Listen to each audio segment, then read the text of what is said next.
Nevertheless, the Swami showed himself to be quite a female watcher. महिलाओं को ताड़ने में बड़ी निपुणता थी विवेकानंद की.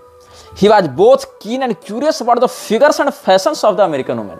उसको हमेशा अमेरिकी महिलाओं के फिगर और फैशन को जानने और देखने में बड़ी तसल्ली और बड़ी जिज्ञासा रहती थी, बड़े आनंद आता था. तो अपने एक गुरु भाई को उसने चिट्ठी लिखी थी. इस चिट्ठी का वर्णन कहाँ ये भी बता ही देता हूँ, पहले रेफरेंस ही दे देता हूँ. इसमें तुम पत्रावली ही देख लोगे जो 25 सितंबर 1894 को रामकृष्णानंद को लिखी गई थी. उसका पेज नंबर पत्रावली में 192 193 देख लोगे. फिर कंप्लीट वर्क्स ऑफ विवेकानंद के वॉल्यूम 5 को देख लोगे, पेज 466 से 67. ईस्ट एंड वेस्ट इस सेक्टर में देख लोगे. तो और आगे देख लोगे प्रोफेटिक मिशन में वॉल्यूम 1 पेज 444 एंड 445 यहाँ देख लोगे. जो मार्च 25 1894 का डेट्रॉइट इवनिंग न्यूज में स्वामी जी का लेक्चर छपा था, उसकी रिपोर्ट वहाँ वर्णित मिल जाएगी. फिर पी वासु शंकरी के द्वारा जो letters of sister Nivedita 2 volume में छपी थी ना, कलकत्ता से जो, और नवभारत पब्लिशर ने 1982 ईस्वी में छापा था, वहाँ देख लोगे. जिसका प्रथम वॉल्यूम है उसका पेज 128 देख लोगे. जब जोसेफिन मैकलियोड को निवेदिता ने चिट्ठी लिखी थी 11 मई 1899 ईस्वी को, वहाँ से देख लोगे. और प्रोफेटिक मिशन के ही वॉल्यूम 1 पेज 31 से देख लोगे. जब विवेकानंद के गुरु रामकृष्ण परमहंस भी महिलाओं के स्तनों को लेकर काफ़ी क्यूरियोसिटी दिखाते हैं, ऐसा नरसिंह प्रसाद शील ने रामकृष्ण परमहंस साइकोलॉजिकल प्रोफाइल इसमें उसने वर्णित किया है. 1991 में नहीं, ये 1991 में 1991 में E.J. ब्रिल लेडन को इसमें कोट किया गया है. पेज 37, 34 और पेज 64 ये सब का यहाँ पर हमने रेफरेंस दे दिया है. बुक्स का नाम बता दिया है, एडिशंस बता दिए हैं, पेज नंबर्स बता दिए हैं, टॉपिक्स बता दिए हैं. क्या यहाँ कहा गया है? Nevertheless, the Swami showed himself to be quite a female watcher. He was both keen and curious about the figures and the fashions of the American women. In a letter to his monastic brother, he observed that the American women belonged to the race of the Titans and that they were extremely body conscious and thus always keep their body clean and made up. अमेरिकी महिलाएं titans की वंशज हैं और इसीलिए ये सब बहुत ही सुंदर होती हैं और अपने शरीर को लेकर बहुत जागरूक हैं, अपने आप को स्वच्छ रखने के लिए, अपने आप को हमेशा श्रृंगार युक्त रखने के लिए सब बहुत जागरूक हैं. और यहाँ पर ये जान लो 40 साल का पुरुष और 50 साल की महिला भी अगर अमेरिकी हो तो उनको युवा ही माना जाता है, उनमें यह यौवन उफान मारता रहता है. In the west men of 40 years and women of 50 years are still young. और इसकी इस जवानी का राज क्या है? अब देखो विवेकानंद की एक बात तुम नोटिस करना, इसकी इस जवानी का राज क्या है? तो the secret is that they do not marry at an early age. वो कम उम्र में शादी नहीं करते, यही इनका राज है. अरे शादी करने की क्या आवश्यकता है इन लोगों की? ये सब तो जहां पर स्त्री का पुरुष से आकर्षण बन जाए और पुरुष का स्त्री से आकर्षण बन जाए, वहां पर तो सारे बंधन तोड़ के दुनिया से नाता छोड़ के सब लग जाते हैं गतिविधि में, शांति समझौता करने में. तो इनको शादी की आवश्यकता ही नहीं है, उन्मुक्त है ना, उच्छृंखल है. और भारत में मर्यादित समाज है, यहाँ कन्यादान का व्यवस्थापन किया गया है, उसकी एक निश्चित अर्हता है, आयु है, विधान है. तो इसने क्या कह दिया कि चूंकि ये कम उम्र में शादी नहीं करती इसलिए लंबे समय तक जवान बनी रहती हैं ये महिलाएं और इनकी सुंदरता दिन प्रतिदिन निखरती रहती है. तो भारत में एक प्रकार से इसने एक विचारधारा को जन्म दिया कि हे हिंदुओं, अपनी पुत्रियों का कन्यादान उचित उम्र में मत करो, उनको यौन कुंठा से ग्रस्त रखने के लिए और उच्छृंखल स्वच्छंद यौनाचार करने के लिए लंबे समय तक कुंवारी बैठा कर रखो. तो सरकार ने बाल विवाह को रोक जो दिया और जो किशोर किशोरियों को यौन उत्कंठा, व्यभिचार और यौन रोगों की ओर ढकेल दिया और तरह तरह के गंदे कानून बनाकर गर्भपात को भी मान्यता दे दी, लेकिन विवाह को निषिद्ध कर दिया. तो पूरे देश को जो वेश्यालय बनाने की योजना चल रही है, ये फीमेल वाचर जो अमेरिकन वुमेन का फिगर देख रहा था, इसने भी इस बात को सपोर्ट किया कि कम उम्र में विवाह नहीं होना चाहिए, अमेरिकी महिलाओं के अनुसार चलना चाहिए, बाद में विवाह करना चाहिए. और हालांकि इसने एक बात यहां पर कही है कि अमेरिकी महिलाओं को अपनी सुंदरता मेंटेन करने के लिए बहुत टॉर्चरस गतिविधियों से गुजरना पड़ता है. क्या लिखता है ये कि suffer the torment, the upper class women के लिए है केवल, they suffer the torment to death to make themselves shapely in appearance by squeezing the waist, making the spine crooked and thus displacing the liver and spleen and disfiguring the form.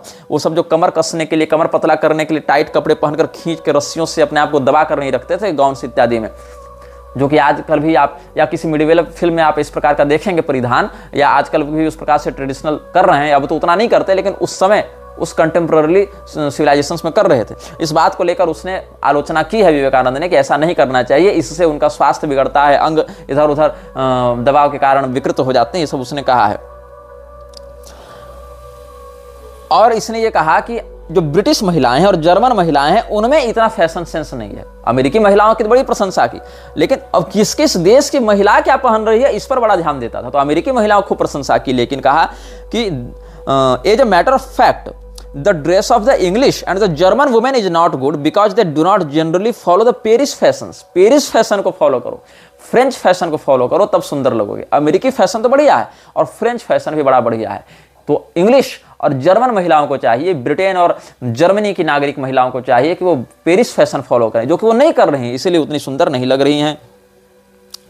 और western women नृत्य करती हैं कैसे? अपने शरीर के ऊपरी भाग को, अपने कंधों को और अपने चेहरे को एक्सपोज करते हुए नृत्य करती हैं। और डेट्रॉइट में ये सब छपा था, डेट्रॉइट पत्रिका में, कि अगर भारत की महिलाओं को अगर ऐसा करने कहा जाए कि तुम अपने शरीर को आधा एक्सपोज करके और जवान लड़कों के सामने ऐसे नाचो, तो वो लोग तो मर जाना पसंद करेंगे। The girls of India would die if they, like American girls, were obliged to expose half their bodies to the vulgar gaze of young men. अब लेकिन विवेकानंद को अमेरिकी महिलाओं के ऐसे अधनंगे नृत्य से कोई आपत्ति नहीं थी। He was not slightly offended by this. हाँ, उसको ये अवश्य था बोध कि हिंदू महिलाओं को भारत में अगर इस प्रकार से अधनंगा नृत्य करने के लिए पुरुषों के सामने कहा जाए तो शर्म से मर जाना पसंद करेंगे। लेकिन अमेरिकी महिलाएं तो उन्मुक्त स्वच्छंद नृत्य करती हैं, और लेकिन इस बात से विवेकानंद को कोई समस्या नहीं थी। The girls of India would die if they like American girls were obliged to expose half their bodies to the vulgar gaze of young women. He did not seem to be particularly upset or offended by the exposure of the American women, for we have his preference for female curves, which he made explicit to Nivedita by confessing that fat, plump spinsters were good, but thin never. मतलब अमेरिकी महिलाओं के नितंब कैसे हों, स्तन कैसे हों, कमर का कसाव कितना होना चाहिए कि उनका वो फिगर मेंटेन रहे, इस विषय में सिस्टर निवेदिता के साथ बैठकर वो डिस्कस करता था। इससे क्या सिद्ध होता है कि उसको इन विषयों में रुचि थी, और डिस्कस करते हुए वो भी सिस्टर निवेदिता के साथ, और सिस्टर निवेदिता ने कई बार विवेकानंद के प्रति अपने आकर्षण और प्रेम को व्यक्त किया है। निवेदिता के लेटर्स को तुम पढ़ो, निवेदिता के साहित्य को पढ़ो, उसने कई बार सार्वजनिक रूप से विवेकानंद के प्रति अपने आकर्षण और प्रेम और अपनी ब्लेसिंग्स को अभिव्यक्त किया है। और कई अमेरिकी महिलाओं ने भी ऐसा व्यक्त किया है, लेकिन कथित रूप से विवेकानंद ने कहा कि हम ब्रह्मचारी हैं, सन्यासी हैं, इसलिए हम ऐसा नहीं कर सकते। और क्या हुआ? हालांकि विवेकानंद ने यह भी कहा था कि पहले इन लोगों की स्थिति इतनी अच्छी नहीं थी, ये लोग सड़े गले दबे कुचले एकदम आदि मानव जैसे रहते थे, इनके शरीर पर कीड़े रेंगते रहते थे, ये सब कहा ना। Just little while ago an instance of their savagery being the fact that the vermin crawled on the ladies bodies, ये सब इसने कहा है। तो हमने आपको पुस्तकों का रेफरेंस देकर इसके विषय में बताया। विवेकानंद ने जहां पर निवेदिता के समक्ष अमेरिकन महिलाओं के फैशन पर चर्चा की है, इसका रेफरेंस मैं कहां से दे रहा हूं, प्रोफेटिक मिशन वॉल्यूम 1 पेज 31 से। वहां पर तुम देखना कि in fact he claimed to possess a knowledge of the intimate garments of the English women in the Middle Ages. In an informal gathering at the home of the Harvard professor John Henry Wright, Vivekananda declared that the English were savages just a little while ago, an instance of their savagery being the fact that the vermin crawled on the ladies' bodies। ये सब विवेकानंद के विषय में हमने बताया। अब विवेकानंद के योगाभ्यास पर चर्चा करते हैं। इन सब योगाभ्यास से संबंधित विषयों का संदर्भ कहाँ से है? तो पत्रावली पढ़ना, पेज 536, जो विवेकानंदाज लेटर टू प्रमददास मित्रा 3 मार्च 1890 को लिखा गया था। और विवेकानंद के लाइफ पर जो वॉल्यूम 2 है, पेज 463, वहाँ से। और महेंद्रनाथ दत्त ने जो लिखी थी लंदने स्वामी विवेकानंदा, बंगाली में लिखी थी, लंदन में स्वामी विवेकानंदा, वो 3 वॉल्यूम में छपी है। वो कलकत्ता के महेंद्रनाथ पब्लिशिंग कमेटी ने छापा है। और Vivekananda letter to Sister Nivedita 2 March 1898, वहाँ से देख लेना। और the life of Vivekananda and the universal gospel, यहाँ से मिल जाएगा। साथ ही श्रीमद विवेकानंद स्वामीजीर जीवनैर घटनावली, ये बंगाली में छपी थी, महेंद्रनाथ दत्त ने छापी थी, 3 वॉल्यूम में ये भी है। महेंद्र पब्लिशिंग कमेटी ने ही इसको भी छापा है। यहाँ से इन सब बातों का वर्णन मिल जाएगा। क्या वर्णन है ये समझ लो, सार बात बता देता हूँ विवेकानंद कभी भी फिजिकल एक्सरसाइज पर ध्यान नहीं देता था, सिस्टमेटिक रूप से या रेगुलर रूप से, कॉलेज लाइफ में भी, और न उसकी इन विषयों में रुचि थी विवेकानंद की। प्रारंभ से ही ऐसी कोई रुचि उसमें नहीं थी। हालांकि विवेकानंद दूसरे को खूब उपदेश देता था, गीता क्या पढ़ने में लगे हो, जाकर शरीर को स्वस्थ बनाओ, जाकर फुटबॉल खेलो, गीता उतना मत पढ़ो, कोई फायदा नहीं ये सब पढ़ के, ये विवेकानंद जरूर कह देता था। तो विवेकानंद दूसरों को शारीरिक रूप से दृढ़ स्वस्थ एकदम पहलवान होने का उपदेश देता था ताकि भारत को आजाद कराया जा सके। अब दृढ़ स्वस्थ पहलवान होने के लिए मांसाहार करने के लिए कहता था, और इतना ही नहीं, खुद स्वयं मांसाहार तो कर लेता था लेकिन एक्सरसाइज नहीं करता था। अब क्या हुआ, पवहारी बाबा का हमने पिछले अनुभाग में वर्णन किया था। पवहारी बाबा जो गाजीपुर के थे, उसके समनिधि में जब ये आया तो पवहारी बाबा ने कहा कि ठीक है, हम तुमको सिखाएंगे ये सब विद्याएं। जब गुरु बनाने नहीं गया था, रामकृष्ण परमहंस के देहावसान के बाद ये सब बातें हुई हैं, तो जब गुरु बनाने गया था तो पवहारी बाबा ने कहा अच्छा चलो ठीक है, हम तुमको अपना चेला बनाएंगे, तुमको हम ये सब विद्याएं सिखाएंगे। तो जब कठोर हठ योग उसको कराया जाने लगा तो इसको समझ में आ गया कि हम नहीं कर पाएंगे। तो एक बार वेदांत के विषय में कोई चर्चा पवहारी बाबा ने की थी विवेकानंद से, तो इसने भागते हुए वहां से क्या एक्सक्यूज बनाया कि आप हमारे गुरु हैं, आपको हम कैसे उपदेश दे सकते हैं, आप इतने वृद्ध हैं और हम आपको वेदांत सिखाएंगे पढ़ाएंगे तो आपको लज्जा का अनुभव होगा ना कि छोटा व्यक्ति हमको कितना कैसे पढ़ा रहा है, इसलिए आपको एम्बेरसमेंट से बचाने के लिए हम यहाँ से जा रहे हैं, ऐसा इसने कह दिया। और बोले दीक्षा, तो बोले दीक्षा नहीं, हमारे गुरुजी सपने में रोते हुए उदास भाव में हमको दिखे थे, इसलिए अब हम आपसे दीक्षा भी नहीं लेंगे। अब बताओ इसका क्या है। He in fact never did any physical exercise either systematically or regularly since his college days, nor was he inclined to it. He gave up the idea of learning Hatha Yoga from the Pavhari Baba of Gazipur when he found out the sheer difficulty of conditioning the body through a disciplined regimen and exercise. He made up a fantastic excuse that he had to leave in order to save the Baba from embarrassment because the vulnerable old man has requested Vivekananda to teach him Vedanta. Acha. Even when the Swami was advised by physicians to do regular exercise to counter his advanced diabetic condition, he was lukewarm about it, even indifferent to it. जब विवेकानंद को बीमारी की अवस्था में भी doctors ने कहा कि अच्छा चलो थोड़ा बहुत एक्सरसाइज कर लो, शरीर ठीक रहेगा, संतुलित रहेगा, तब बोला अच्छा ठीक है करेंगे, आज करेंगे, कल करेंगे, नहीं किया। Even his lifestyle and food habits were anything but healthy, he was an overeater and a chain smoker. He probably inherited his diabetes and weak heart condition from his family and suffered from the attacks of both diseases quite early in life. Additionally, he suffered from dyspepsia or diarrhea, liver complications, gallstones, lumbago, and toward the later part of his life from asthma.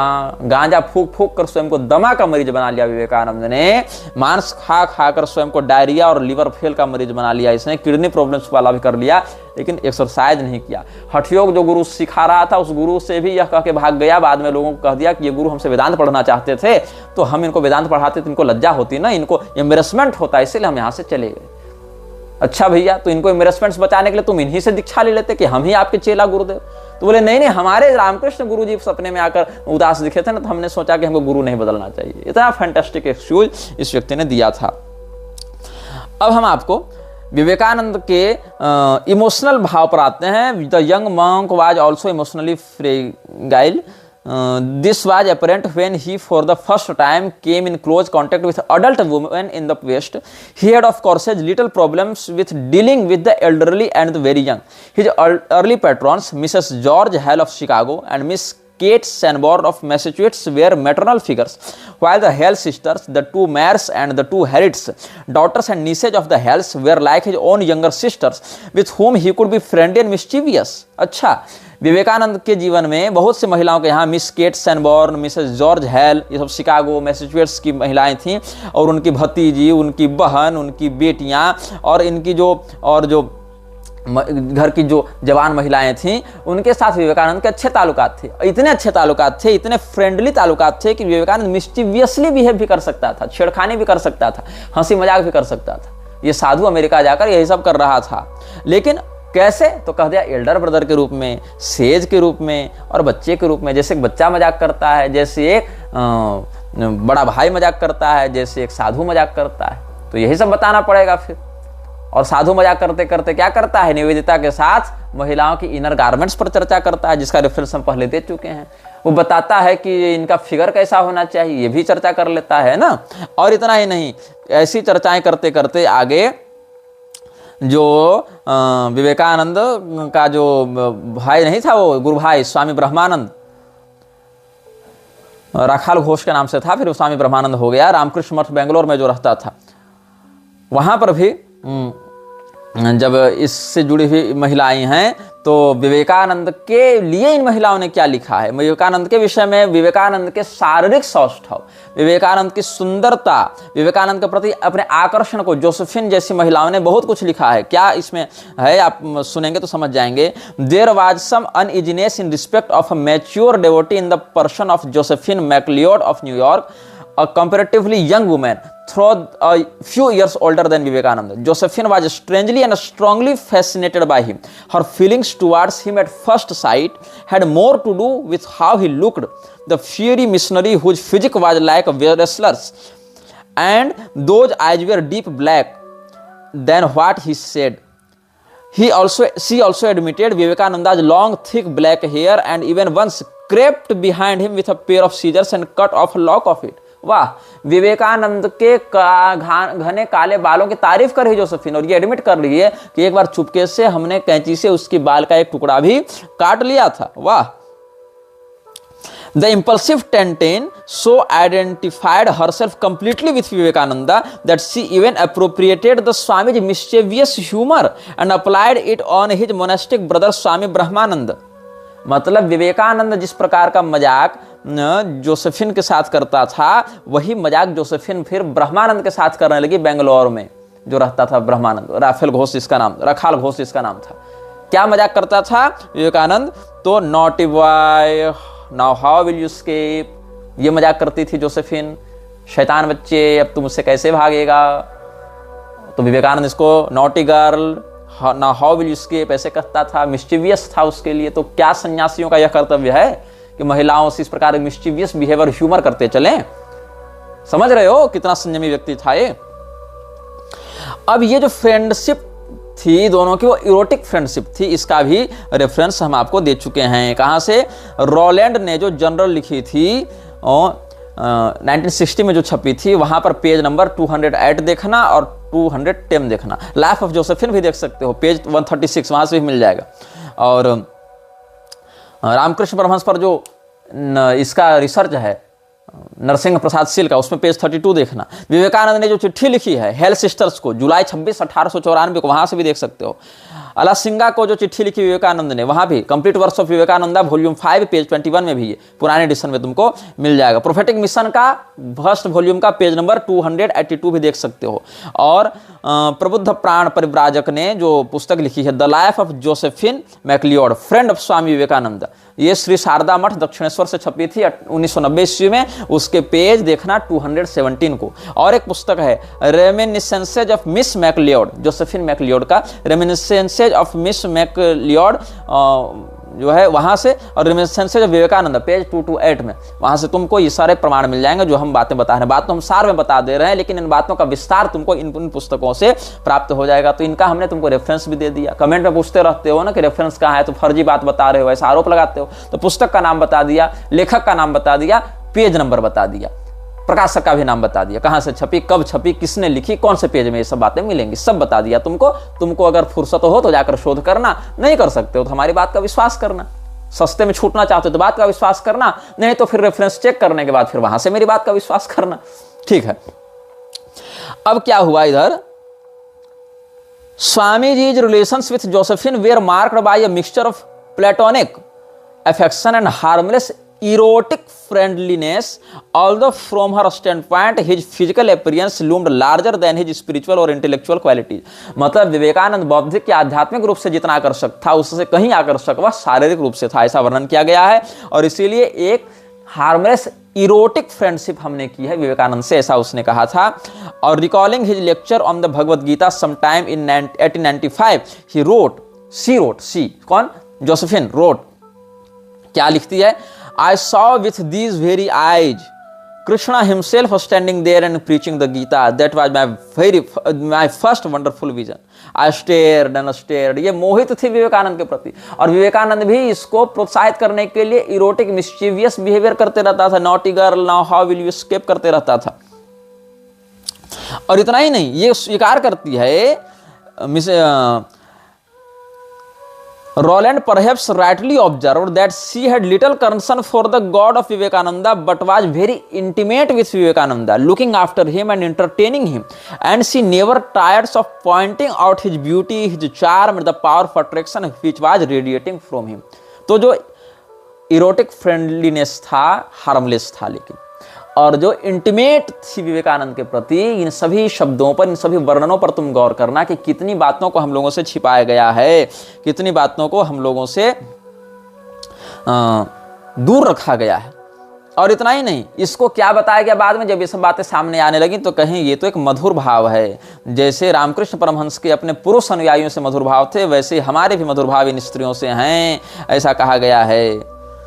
In one sense, Vivekananda's relations with his women devotees and admirers could be characterized as a madhur bhav, a kind of divine love, having all the qualities of erotic, except the carnal, which could also describe his mentor Ramakrishna's relations with his young male devotees.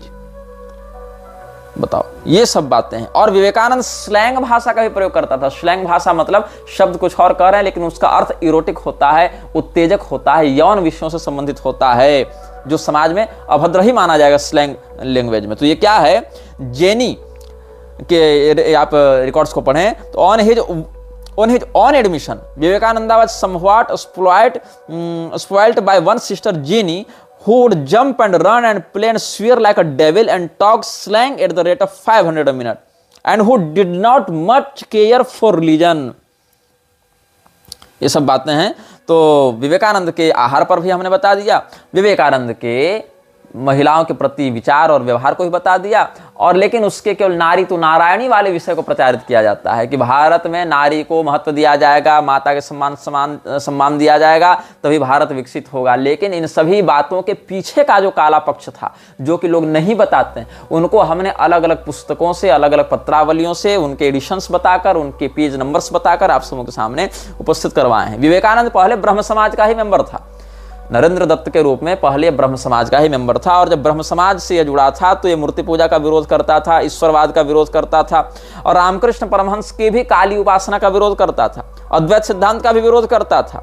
अद्वैत सिद्धांत को ये नास्तिकता बताता था, पागलपन बताता था, और यहाँ तक कि रामकृष्ण परमहंस से इसकी जो पहली मुलाकात हुई थी उसमें भी बहुत असभ्यता से इसने रामकृष्ण परमहंस का तिरस्कार ही किया था। लेकिन रामकृष्ण परमहंस ने बिना किसी उत्तेजना या भड़के हुए कहा कि ठीक है, try to see the truth from all angles, और धीरे धीरे करके इसको लगा कि इस व्यक्ति के सहारे तो हम आगे बढ़ जाएंगे, इसमें कुछ बात है। तो विवेकानंद ने रामकृष्ण परमहंस का आश्रय लिया, और कुछ समय के बाद तो वो गुजर ही चुके थे रामकृष्ण परमहंस, फ्रीमेसन्स का मेंबर था ही। तो फ्रीमेसनरी कॉर्पोरेट्स के, कोऑर्डिनेटर्स के, अपने ब्रदर्स के, ब्रदरहुड के, फ्रीमेसनरी ब्रदर्स के सहयोग से फिर ये अपने जीवन में प्रसिद्धि और विलासिता के उच्च शिखर तक पहुंचता रहा। कुछ लोग ये आरोप लगाते हैं हिंदू धर्माचार्यों पर कि विवेकानंद चूंकि एक गैर ब्राह्मण व्यक्ति था, इसीलिए उसको धर्मगुरु के रूप में मान्यता प्राप्त करवाकर इसको विदेश जाने के चिट्ठी पर हस्ताक्षर नहीं किया था शंकराचार्य ने। तो अनागरिक धम्मपाल जो बौद्ध आचार्य था अपने श्रीलंका वाला, उसने फिर विवेकानंद की अनुशंसा की थी कि आप एक अच्छे वक्ता हैं, अच्छे धर्मज्ञ हैं, इसलिए आपको वहां बोलने के लिए भेजा जाए। लेकिन ये भी बात झूठी है। अनागरिक धम्मपाल द्वारा शिकागो में स्वामी विवेकानंद के लिए सहमति पत्र पर हस्ताक्षर करने का दावा भी झूठा है, क्योंकि विवेकानंद की तुम जीवनी को देखोगे तो 1893 ईस्वी में जब वो शिकागो गया था तो उसको ये जानकर आश्चर्य हुआ था कि कोई भी व्यक्ति किसी मान्यता प्राप्त धार्मिक संगठन या चर्च की साख के बिना, पैरवी के बिना वहां संसद में नहीं बोल सकता है।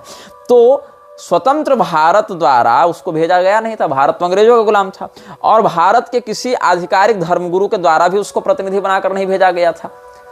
और अगर किसी दूसरे व्यक्ति के द्वारा भेजा जाता, जैसे कि नागरिक धर्मपाल ने हस्ताक्षर करके भेजा, अगर ये बात होती तो विवेकानंद वहां पर क्यों कहता कि हमको यहाँ पर किसी ने नहीं भेजा है, किसी ने ये मतलब ऑथराइज करके प्रमोट यहाँ नहीं किया है। विवेकानंद ने ही ये बात वहां कही थी। और विवेकानंद के लिए जो प्रोफेसर जॉन हेनरी राइट के साथ हुए पत्र संवाद हैं, वही इस बात के प्रमाण हो जाते हैं।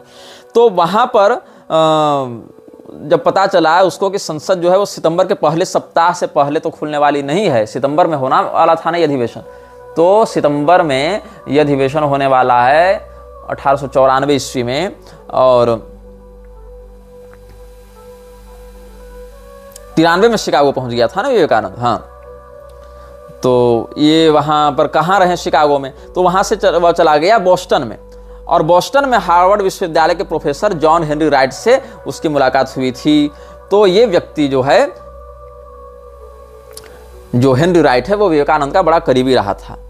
अब इसीलिए ये जो लोग हिंदू धर्म को बदनाम करने के लिए नहीं कहते कि विवेकानंद हिंदू धर्म के बड़े उद्बोधक रहे, बड़े क्रांतिकारी वक्ता रहे और बौद्धों ने उनको प्रमोट करके वहां पर भेजा, ये भी बात ऐतिहासिक रूप से सत्य नहीं है। एक ऐसी ही असत्य बात यह भी है कि विवेकानंद को विवेकानंद नाम दिया खेतरी के राजा अजीत सिंह ने, यह भी बड़ा प्रचारित किया जाता है, लेकिन ये बात भी सत्य नहीं है, क्योंकि हमने जो बातें पढ़ी विवेकानंद के बारे में वो कहाँ से कटती हैं।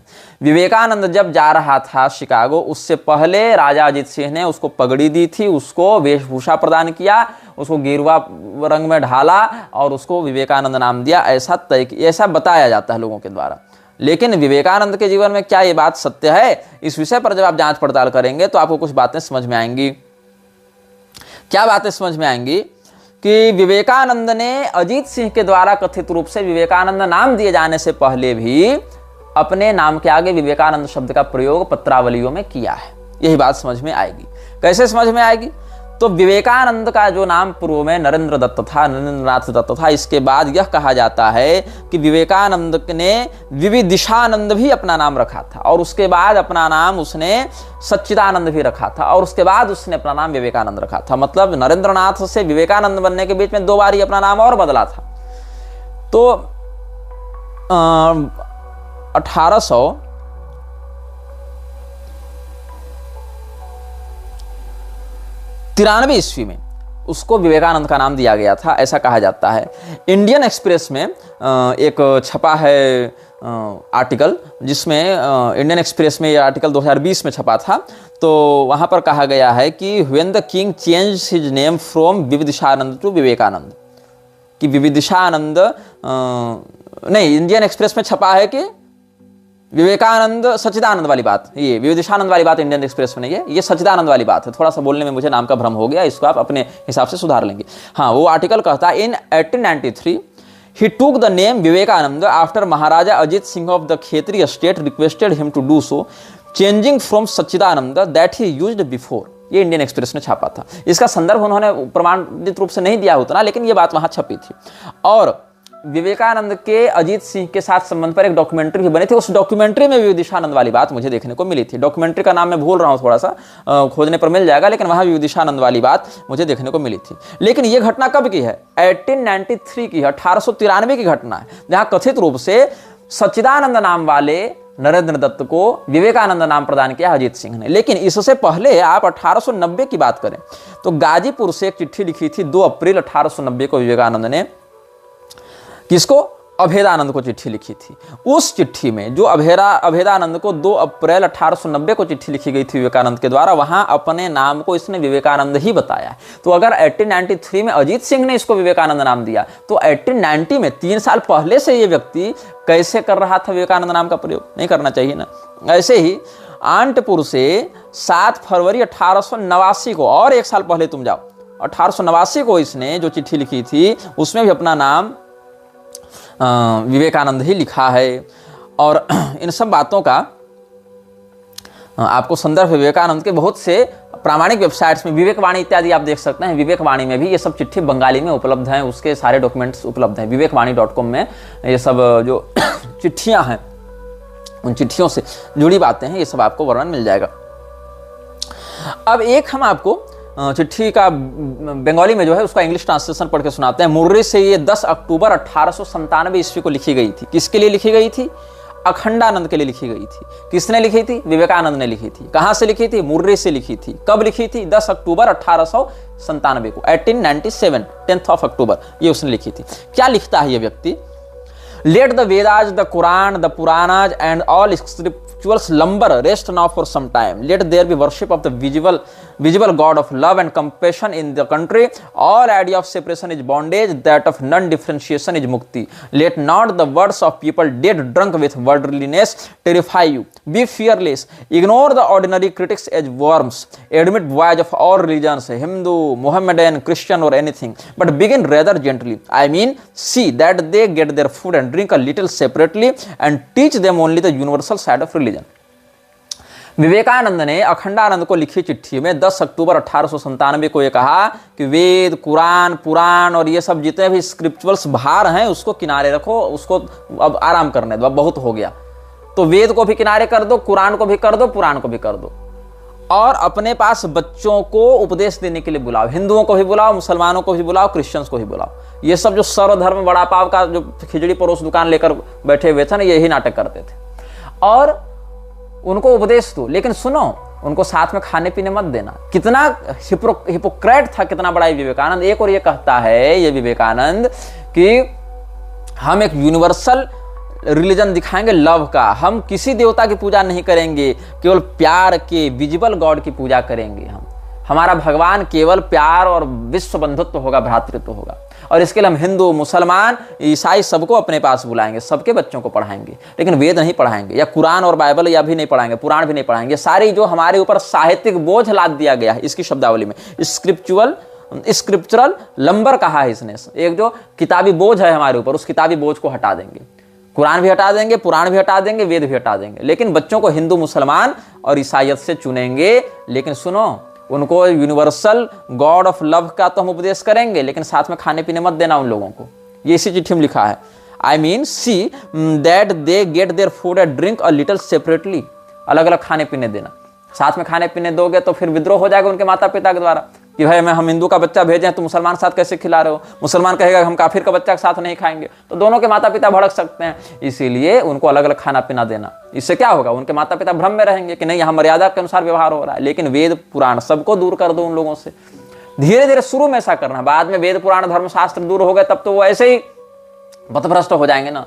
और इसके बाद सुनो, इसके बाद इस चिट्ठी में और इससे जुड़ी हुई चिट्ठियों में आगे एक और वर्णन मिलता है कि मुसलमान के बच्चों के मान्यता और धर्म में छेड़छाड़ मत करना। ये भी वहां पर चेतावनी दी गई है कि सुनो, जो आगे ये सब मुसलमान के जो रिलीजन्स, उसमें इंटरपोलेशन मत करना, उसमें छेड़छाड़ मत करना, उनकी मान्यताओं के साथ विरोधाभास मत आने देना। ये भी आगे उसने स्पष्ट किया है।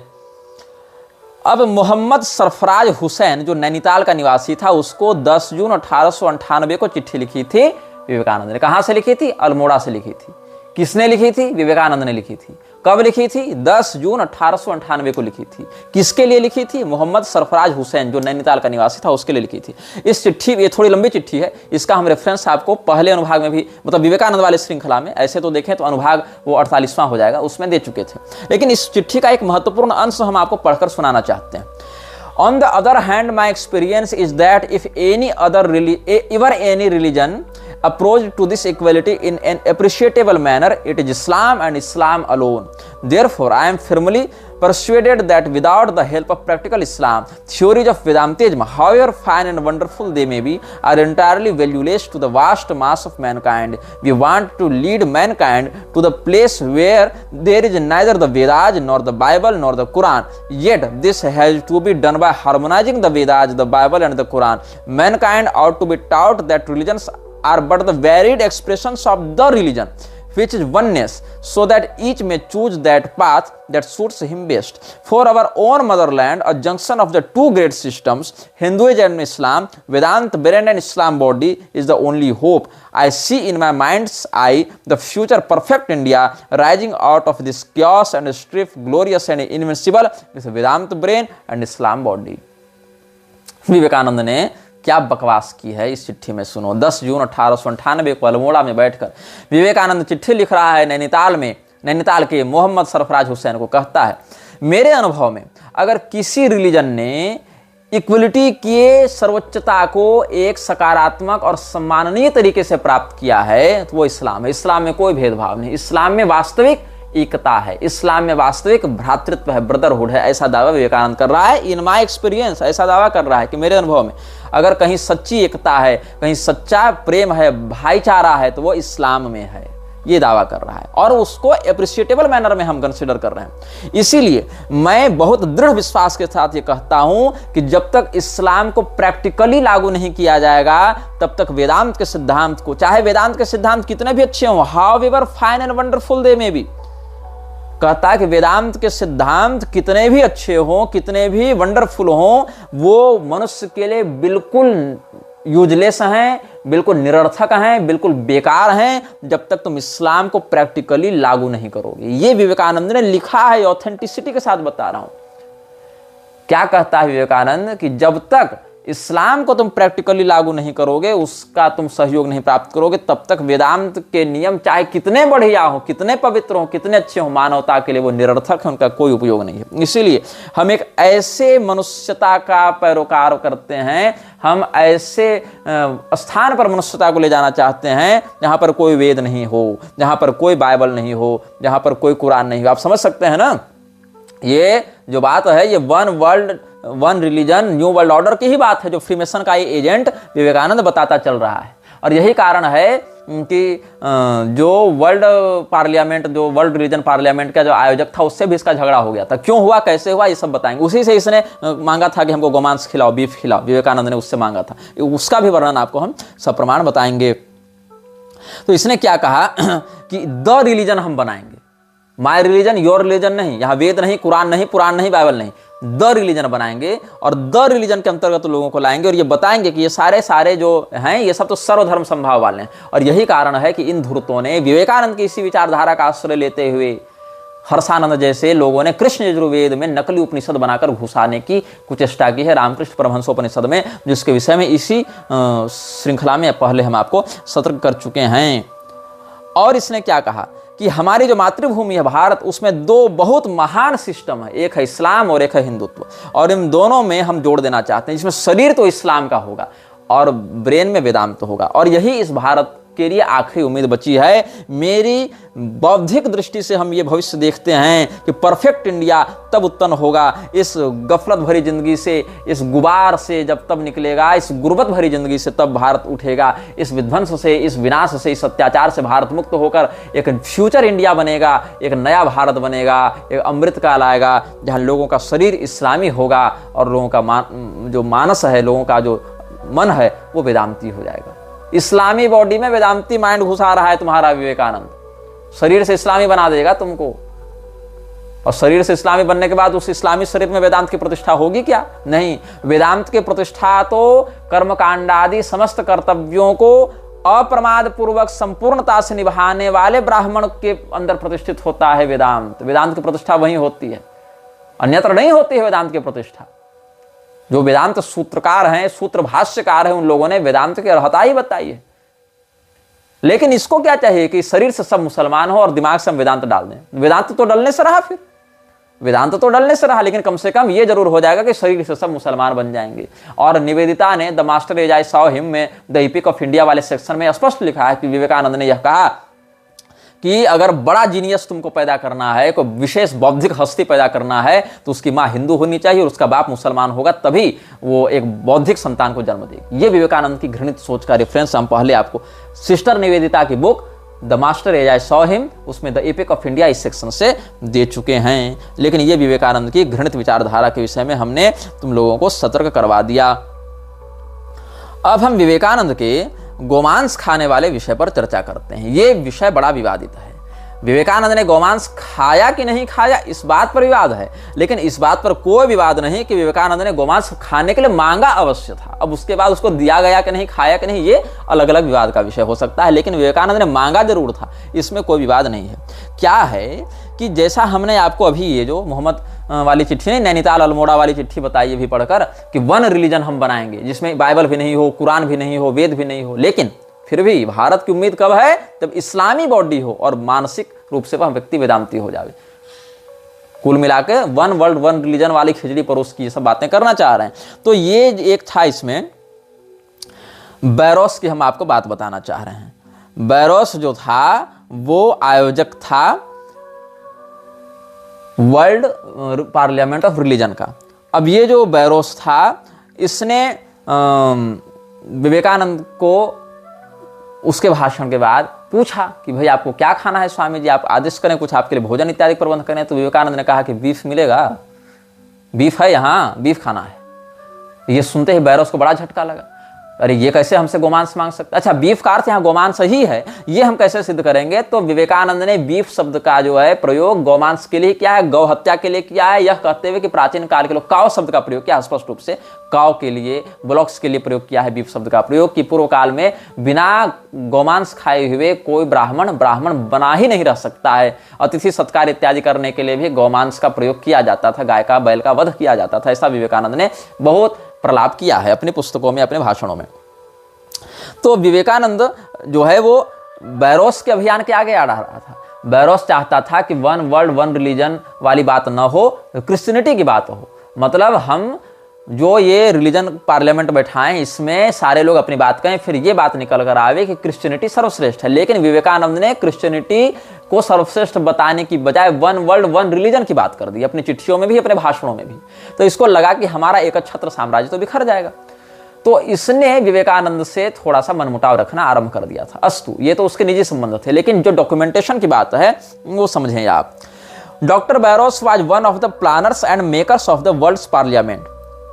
Nivedita Raghunath Bhide wrote in Swami Vivekananda in America.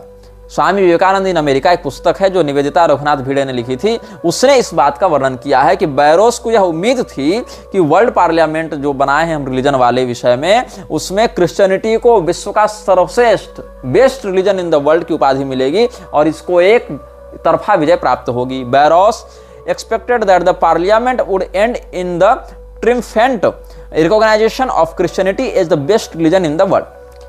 अब क्या हुआ,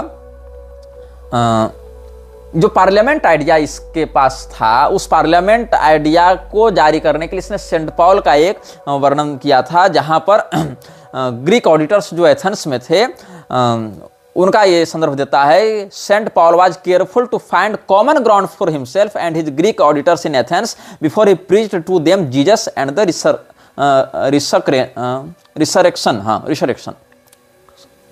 रिसर्क्शन पढ़ सकते हैं इसको, थोड़ा इंग्लिश एसेंट में मुझसे त्रुटि हो गई, अभ्यस्त नहीं हो ना अंग्रेजी भाषा का, इसीलिए। Before he preached to them Jesus and the resurrection. ये जो सेंट पॉल था, ये ईसाईयत का प्रचार करना चाहता था एथेंस इत्यादि में, तो इसको एक कॉमन ग्राउंड चाहिए था वहां पर अपनी बात रखने के लिए। तो बात रखने के लिए तब होगा जब आप एक विश्व बंधुत्व की भावना से जाएंगे, एक विश्व भ्रातृत्व की भावना से जाएंगे। तो उस स्थिति में इसने पहले उनसे हाथ मिलाया, फिर उनको जीसस और उसके पुनरुत्थान की बात बताना प्रारंभ किया। ऐसे ही ये लोग चाहते थे कि हम विश्व धर्म संसद लागू करें और वहां पर हम ईसाईयत को सर्वश्रेष्ठ धर्म के रूप में स्थापित करने में सफल हो जाएं। लेकिन चूंकि फ्रीमेसन्स का सदस्य था कौन, ये विवेकानंद, और विवेकानंद फ्रीमेसन्स का सदस्य 10 साल से था, ये नहीं कि नया नया बना था, 10 साल पहले से था, इस घटना के 10 साल पहले से था। और फ्रीमेसन्स न हिंदू है, न मुसलमान है, न ईसाई है, न यहूदी है। हालांकि वहां यहूदियों की संख्या अधिक है कंट्रोलर्स के रूप में, लेकिन मूलतः वो म्लेच्छराज की संस्था है। और म्लेच्छराज की संस्था जो है वो चाहती है कि हम केवल म्लेच्छराज की पैशाचिक विचारधारा को आगे बढ़ावें, सैटेनिक रिचुअल्स, डेमोनिक समनिक्स में हम ध्यान दें। और इसी कारण से ईसाईयत, इस्लाम, ये सब को ये प्रोजेक्ट करते रहते हैं, आपस में भिड़ाते रहते हैं, लड़ाते रहते हैं। लेकिन जो बैरोस था वो ईसाईयत को जब आगे बढ़ाना चाहता था, कहीं कहीं ईसाईयत के नाम से आगे बढ़ाकर ये इस्लाम को दबाएंगे, कहीं इस्लाम के नाम से आगे बढ़ा के ईसाईयत को दबाएंगे, कहीं दोनों को आगे बढ़ा के हिंदुओं को दबाएंगे, और कहीं हिंदुवादी नेताओं के नाम से इन लोगों के विरुद्ध खड़ा करने का प्रयास करेंगे। ये होते रहता है। इसे मूल सनातन धर्म और म्लेच्छराज पोषित कलयुग का अभिवर्धन करने वाला अधर्म, यही दो पक्ष हैं, इसी में सारा का सारा तालमेल बैठना है।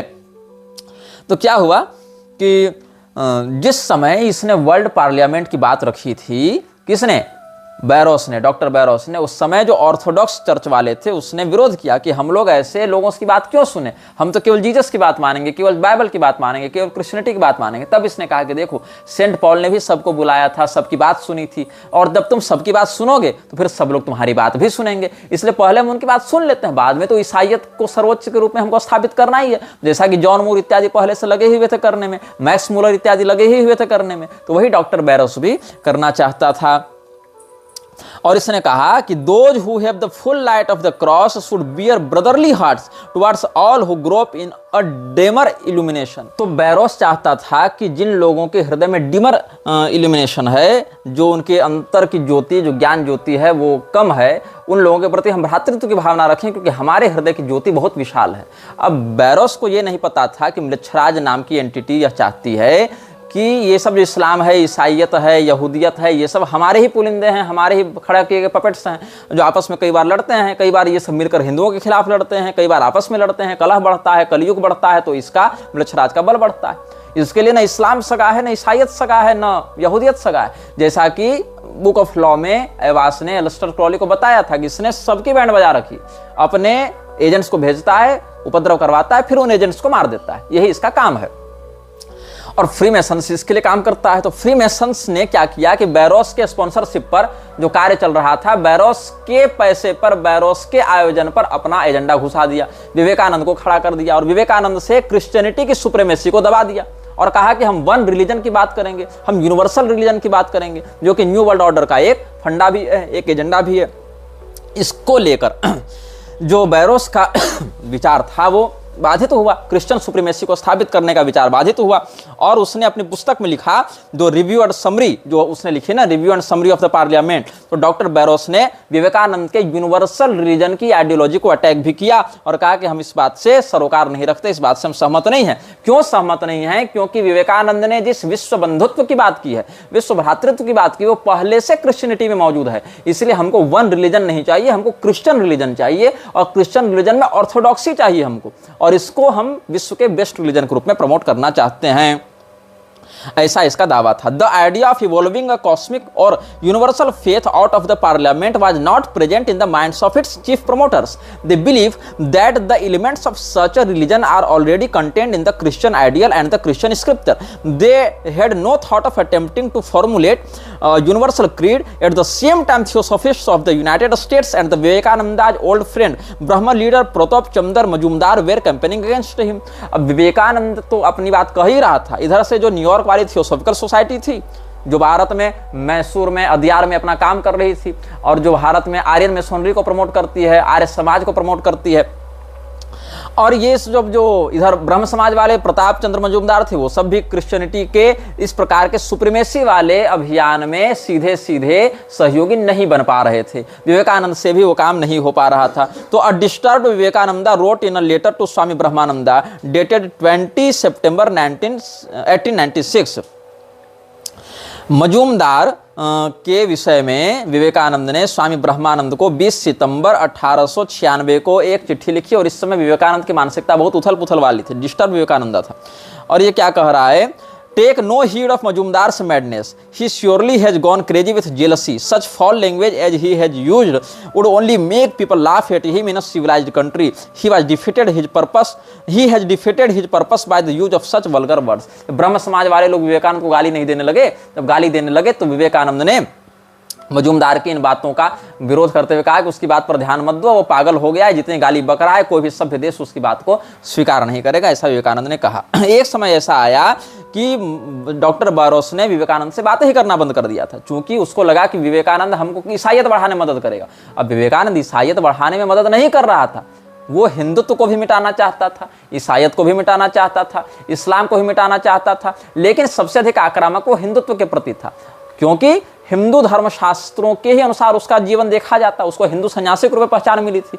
और अगर हिंदू धर्मशास्त्रों के अनुसार उसको देखा जाता तो उसके विचारों को सीधे सीधे अशास्त्रीय करार दिया जाता, उसके वेदाधिकार को करार दिया जाता, उसको पतित और उसको शास्त्र विरोधी सिद्ध कर दिया जाता। और इसीलिए विवेकानंद चाहता था कि हम पहले वेदों को हटावें। अब वेदों को केवल हटाएंगे तो बात होगी तुम तो ईसाई एजेंट हो, इस्लामी एजेंट हो, ये छवि बिगड़ती। तो उसने कहा हम कुरान को भी हटा देंगे, हम बाइबल को भी हटा देंगे, हम वेद को भी हटा देंगे, तो हम क्या बनाएंगे, एक वर्ल्ड रिलीजन बनाएंगे, जो कि म्लेच्छराज का वैश्विक एजेंडा भी है, जो फ्रीमेसन्स का वैश्विक एजेंडा भी है। तो ऐसे करके इसने पूरे म्लेच्छत्व को स्थापित कर दिया। अब म्लेच्छों का क्या है, शौचालय का लोटा और पूजा का लोटा अगर आपस में सट जावे तो पूजा का लोटा शौचालय के लोटा के पास जावे या शौचालय का लोटा पूजा के लोटा के पास जावे, अपवित्र तो पूजा का ही लोटा होगा ना।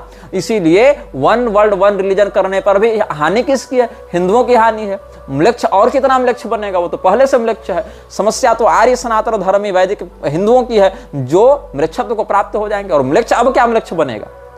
दो व्यक्ति हैं, एक स्तर पर लाया जाए, एक पहले से जमीन पर गिरा हुआ है और एक छत पर है, तो हानि तो उसकी होगी ना जब छत वाला व्यक्ति नीचे गिरेगा, जो जमीन वाला है वो तो वहीं रहेगा, भले दोनों को एक बना दो तुम। तो वन वर्ल्ड वन रिलीजन में हानि हिंदुओं की है और किसी की हानि नहीं है। उन लोगों का क्या है?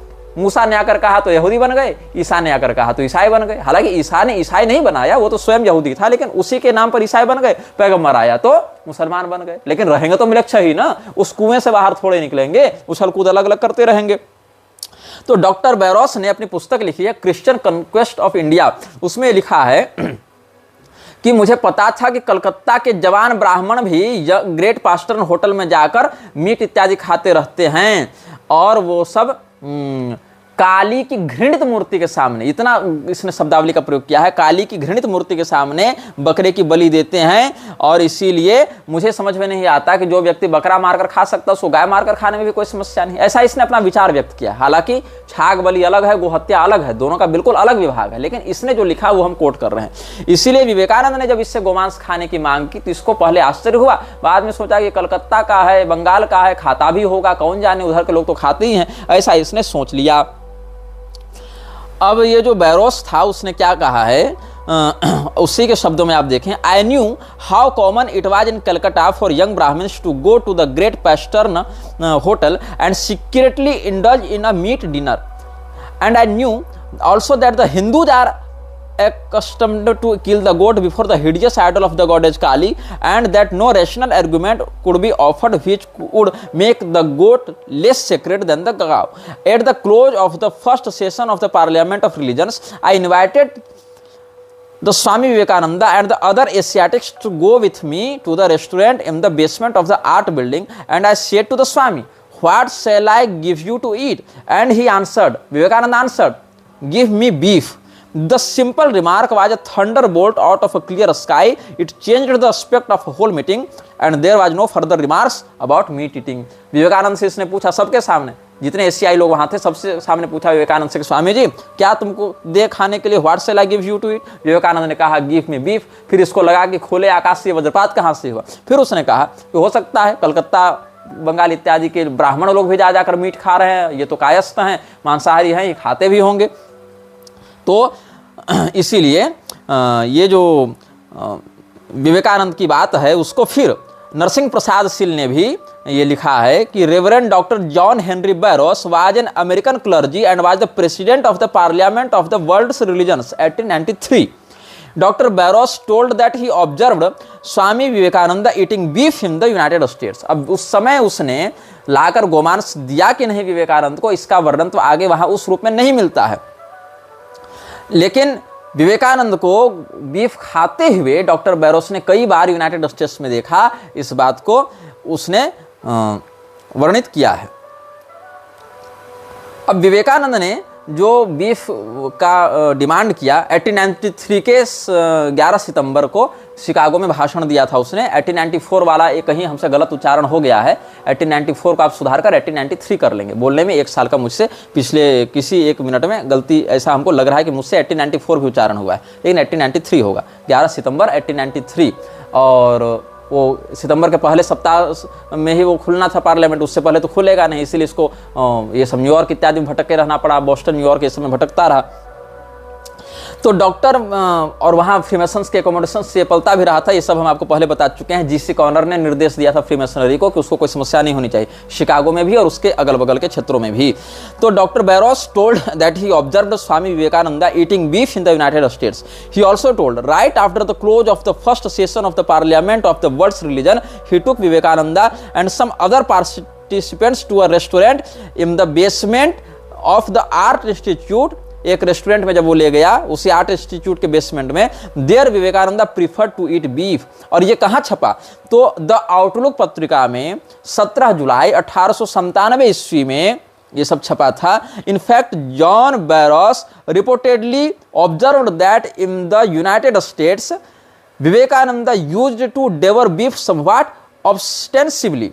विवेकानंद बीफ बहुत मजे से चाव से खाता था यूनाइटेड स्टेट्स में, और इसका उसी समय उसके जीवन काल में, ये नहीं कि विवेकानंद के मरने के बाद छपा, 1897 में ही छप गया था, जबकि विवेकानंद उसके 5 साल बाद मरा था आउटलुक में 17 जुलाई 1897 को। तो विवेकानंद के आहार पर हमने चर्चा की, विवेकानंद के विचार पर चर्चा की, और महिलाओं के प्रति व्यवहार पर भी हमने चर्चा की है। आगे के अनुभागों में हम और विवेकानंद से जुड़े हुए प्रामाणिक रहस्यों पर अपना विमर्श प्रस्तुत करेंगे। यह वीडियो जल्द ही हटा दिया जा सकता है। कृपया थर्ड पार्टी ऐप्स का उपयोग करके डाउनलोड करें। आप इस वीडियो को अपने चैनल पर फिर से अपलोड भी कर सकते हैं।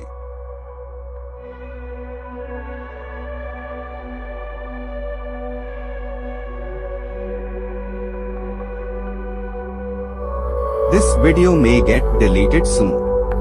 Please download using third-party apps. You may also re-upload this video on your channels. Thank you.